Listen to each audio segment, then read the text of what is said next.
Somos renacidos por la palabra de Dios incorruptible, que vive y permanece para siempre. Por tal motivo, todos los días nos encontramos en este espacio, reavivados por su palabra, para que la palabra de Dios vuelva a impactar en nuestra vida y el mismo Espíritu que inspiró a los escritores a escribir, nos inspire a nosotros a entenderla y aplicarla a nuestra existencia. Hoy nos dedicamos a Primera de Crónicas, capítulo 21. Antes pidamos la bendición de Dios. Señor, ahora al meditar en tu palabra, pedimos por favor tu asistencia y compañía. Lo hacemos con gratitud en el nombre de Jesús. Amén. Capítulo 21 del primer libro de Crónicas. Nos encontramos aquí con un David que hace un censo, se envía a hacer un censo para descubrir la cantidad de personas que tenía en su ejército, en la totalidad de su población. No hay nada de malo en hacer un censo, ¿no? Pero en este caso el censo indicaba algo así como una desconfianza en la ayuda de Dios, y al mismo tiempo no era algo que Dios había indicado, así que era desconfiar e ir en contra de la voluntad de Dios. A tal punto que, dice versículo 1, se levantó Satanás contra Israel e incitó a David que hiciera censo del pueblo. Entonces, ese censo no fue una iniciativa de Dios, sino que fue una iniciativa del enemigo de Dios. Como siempre que ocurre, cada vez que nosotros desechamos la iniciativa de Dios para seguir la iniciativa del enemigo de Dios, tenemos problemas. Y David los tuvo. Dicen que aunque Joab no quería mucho hacer, porque se dio cuenta que no provenía de Dios la tarea, la palabra del rey pudo más. Por eso dice Joab en el versículo 3, que Jehová añada a su pueblo 100 veces más de lo que es. Rey, Señor mío, ¿acaso no son todos ellos siervos de mi Señor? ¿Para qué procura mi Señor esto que traerá pecado sobre Israel? Pero, versículo 4, la orden del rey pudo más, así que Joab hizo el censo, volvió, trajo las cifras. Había en todo Israel 1.100.000 que sacaban espada, había en Judá 470.000, sin contar los levitas, sin contar los hijos de Benjamín. Versículo 7. Esto desagradó a Dios. Insisto, no hay nada malo en hacer un censo, pero cuando refleja independencia, cuando refleja ir en contra de la voluntad de Dios, cuando refleja seguir la iniciativa del enemigo, entonces desagrada a Dios, porque no estamos eligiendo nosotros quedarnos con el mensaje, con la voluntad o con el contenido de Dios para nuestra vida. Y David se dio cuenta. Porque nosotros podemos equivocarnos, pero persistir en el error, eso es lo que agrava la situación. Por eso David dice, he pecado gravemente al hacer esto, te ruego que quites la maldad de tu siervo, pues he actuado muy locamente. Un rey, un líder que dice, Señor, me equivoqué, fue loca mi decisión. Por favor, te ruego que quites la maldad. Estoy arrepentido, estuve mal. Por favor, perdóname. Y entonces habló Jehová a Gad diciendo, ve, habla a David y dile, así ha dicho Jehová. Y hay una propuesta de 3 cosas que podrían acontecerle como resultado de su desobediencia. Hay una elección de esas 3 cosas que son algo así como consecuencias directas de su error, de su pecado, y una de esas aconteció. Pero yo quiero pasar por alto estas consecuencias, porque cada vez que nosotros erramos, pecamos, nos independizamos de Dios, nos separamos, tenemos consecuencias. una, dos, tres, cuatro, cinco, breves, permanentes, aisladas, simples, complejas. Queridos, separarse de la voluntad de Dios siempre trae consecuencias. No son positivas, siempre trae consecuencias. Nosotros en el versículo 18 podemos leer lo siguiente. El ángel de Dios ordenó a Gad decirle a David que subiera y construyera un altar a Jehová en la era de Ornán, el Jebuseo, etc.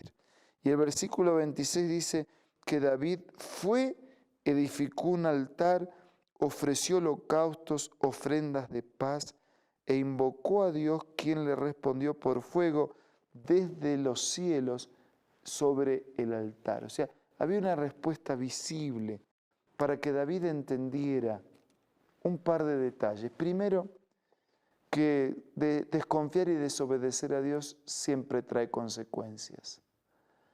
Segundo, que las consecuencias pueden ser variadas y permanentes, que a veces las elegimos, otras veces no las elegimos, que nos afectan a nosotros, que pueden afectar a otros. Tercero, que podemos, sin embargo, a pesar de nuestro pecado, contar con la bendición de Dios. Si arrepentidos, vamos a Él, recurrimos a Él y edificamos un altar. ¿Qué es eso de edificar un altar? ¿Sí? Es un lugar símbolo de reconocer mi pecado, presentar mi ofrenda de arrepentimiento sobre el altar, de paz, de reconciliación, de aceptación de la voluntad de Dios. Y Dios, en su misericordia, en este caso, envió un fuego sobre aquel altar que simbolizaba la aceptación del pedido de arrepentimiento y de la disposición de recibir esa vida en sus manos. Querido, si usted no se equivoca, es mejor. Pero Juan lo diría de esta manera. Yo escribo, dice, para que no pequen, pero si pecan, tenemos un abogado. Es bueno no errar, pero si erramos, es bueno buscar a aquel que resuelve nuestros errores, porque los perdona y porque nos da fuerzas para no volver a cometerlos. Tal vez usted esté cargando con errores, con pecados que ha cometido o hemos cometido en la vida. No necesita cargar. Usted puede ir a Jesús, a Dios, en este momento, arrepentido, reconociendo, pidiendo perdón, construyendo un altar de paz, de reconciliación entre usted y Dios. Nuestra desobediencia, independencia y desconfianza, separación, desagrada a Dios. Nuestra dependencia, nuestro reconocimiento, nuestra búsqueda del perdón y de la presencia de Dios en nuestra vida nos reconcilia, agrada el corazón de Dios y llena tu vida de paz y de bendición. ¿Cuánto hace que estás cargando con la culpa, con los miedos, con los fracasos, con las luchas? No necesitas seguir cargando. Construye ahora, allí en tu pieza, en tu cocina, en tu casa, un altar simbólico. Presenta tu ofrenda de arrepentimiento, de reconocimiento.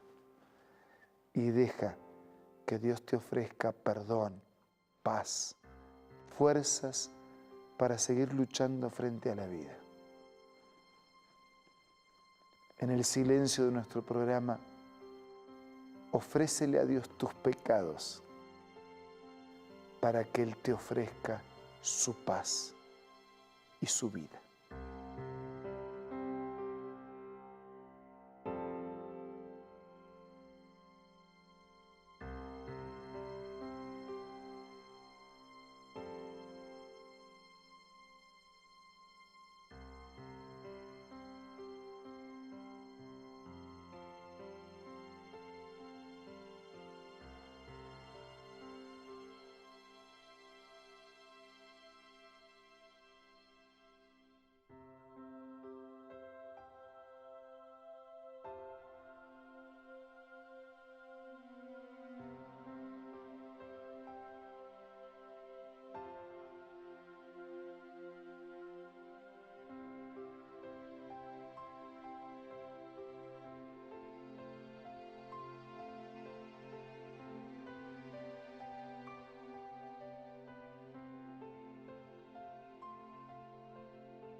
Gracias, Señor, por Jesús, quien llevó nuestros pecados.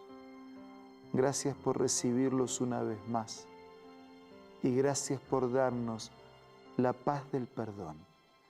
Danos también fuerzas para depender de ti, para ser victoriosos sobre el pecado. Te lo pedimos y agradecemos en el nombre de Jesús. Amén.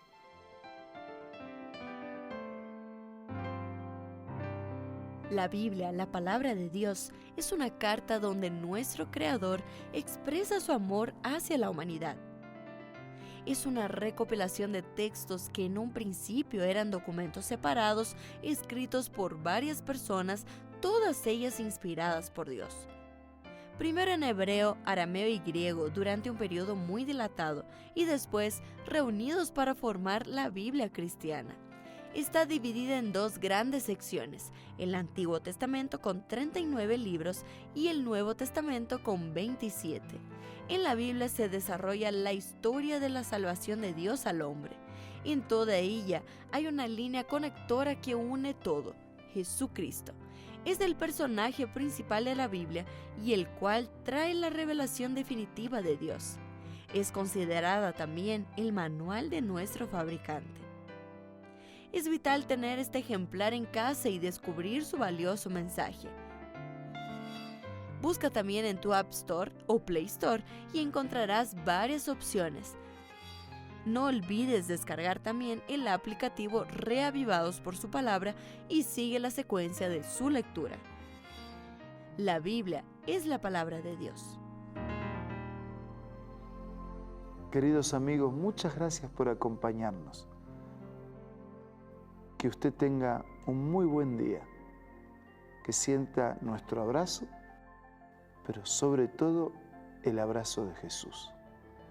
Nos reencontramos mañana para seguir siendo reavivados por la palabra de Dios.